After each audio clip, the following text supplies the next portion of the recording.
Bismillahirrahmanirrahim. Assalamualaikum warahmatullahi wabarakatuh. Perkenalkan, nama saya Yulinda Sirawahyuni. Saya dari kelas FM 19D dengan NIM 1057211111019.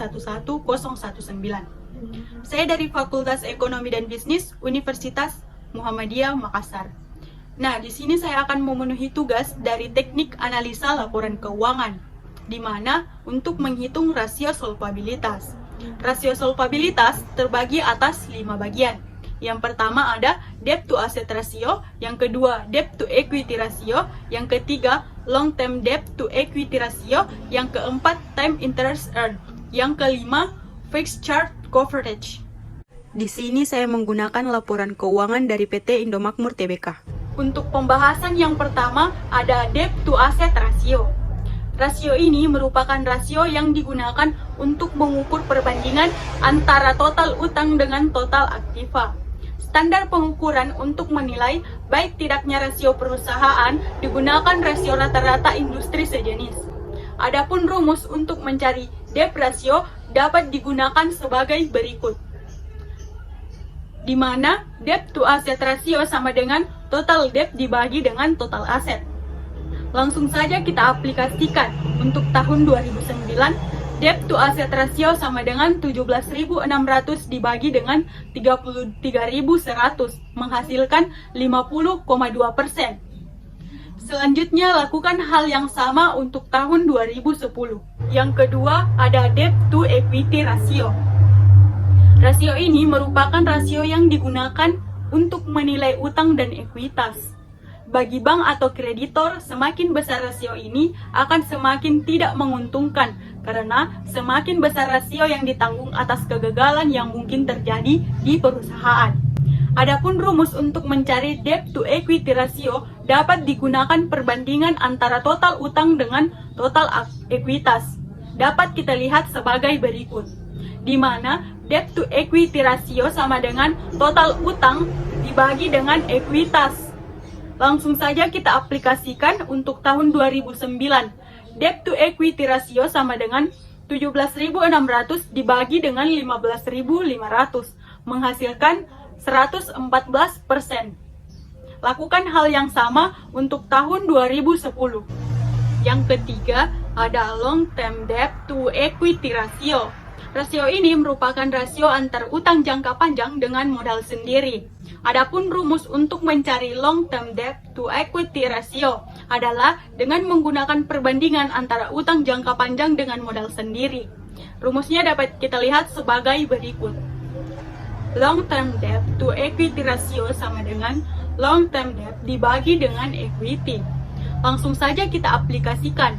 Untuk tahun 2009, long term debt to equity ratio sama dengan 10.100 dibagi dengan 15.500, menghasilkan 66%. Lakukan hal yang sama untuk tahun 2010. Yang keempat ada time interest earned. Menurut Weston, time interest earned merupakan rasio untuk mencari jumlah kali perolehan bunga. Rasio ini diartikan oleh James juga sebagai kemampuan perusahaan untuk membayar biaya bunga, sama seperti coverage ratio. Adapun rumus untuk mencari time interest earned dapat digunakan dengan cara sebagai berikut. Time interest earned sama dengan EBIT dibagi dengan biaya bunga. Langsung saja kita aplikasikan pada rumus untuk tahun 2009. Time interest earned sama dengan 7.900 dibagi dengan 1.600, menghasilkan 5 kali. Lakukan hal yang sama untuk tahun 2010. Untuk pembahasan yang kelima ada fixed charge coverage atau lingkup biaya tetap. Rasio ini merupakan rasio yang menyerupai time interest earned ratio. Hanya saja perbedaannya adalah rasio ini dilakukan apabila perusahaan memperoleh utang jangka panjang atau menyewa aktiva berdasarkan kontrak sewa. Adapun rumus untuk mencari fixed charge coverage adalah sebagai berikut. FCC sama dengan EBT ditambah biaya bunga ditambah kewajiban sewa, lalu dibagi dengan biaya bunga ditambah kewajiban sewa. Langsung saja kita aplikasikan pada rumus. Untuk tahun 2009, FCC sama dengan 6.300 ditambah dengan 1.600 ditambah dengan 200, lalu dibagi 1.600 ditambah dengan 200 menghasilkan 4,5 kali. Lakukan hal yang sama untuk tahun 2010. Dari pengukuran rasio tadi dapat kita lihat kondisi dan posisi perusahaan pada tabel berikut. Langsung saja yang pertama, debt to asset rasio tahun 2009 sebanyak 51%. Artinya, dari aktiva didanai utang atau modal pinjaman sebesar 51% dan didanai dari pemegang saham. Untuk tahun 2010 sebanyak 59%. Didanai utang atau modal pinjaman dan modal dari pemegang saham. Jika dibandingkan dengan standar rata-rata industri 35%, kondisi perusahaan untuk tahun 2009 dan 2010 dinilai kurang baik karena melebihi rata-rata industri. Lanjut, yang kedua, debt to equity ratio. Ini menunjukkan bahwa kreditor menyediakan 113 juta pada tahun 2009 untuk setiap 100 juta yang disediakan pemegang saham. Perusahaan dibiayai oleh utang sebanyak 113%, mendekati 114%. Begitu pula untuk tahun 2010, tidak jauh beda dengan tahun 2009 sebesar 140%.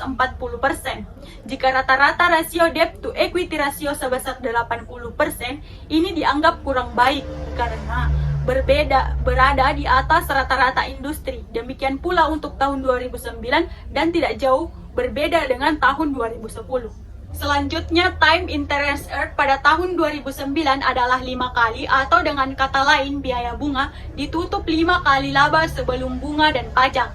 Dan untuk tahun 2010 sama dengan tahun 2009. Apabila rata-rata industri untuk usaha yang sejenis 5 kali, rasio untuk tahun 2009 dan 2010 dinilai kurang baik karena masih di bawah rata-rata industri. Seandainya rata-rata industri untuk fixed charge coverage adalah 10 kali dan untuk tahun 2009 hanya 4,5 kali dan tahun 2010 hanya 4,6 kali. Ini dinilai sangat kurang baik karena di bawah rata-rata industri dan tentu ini menyulitkan perusahaan untuk memperoleh tambahan pinjaman baru. Mungkin cukup sekian dari penjelasan teknik analisa laporan keuangan. Kurang lebihnya mohon dimaafkan. Terima kasih. Lillahi fisabilillah, fastabikul khairat. Wassalamualaikum warahmatullahi wabarakatuh.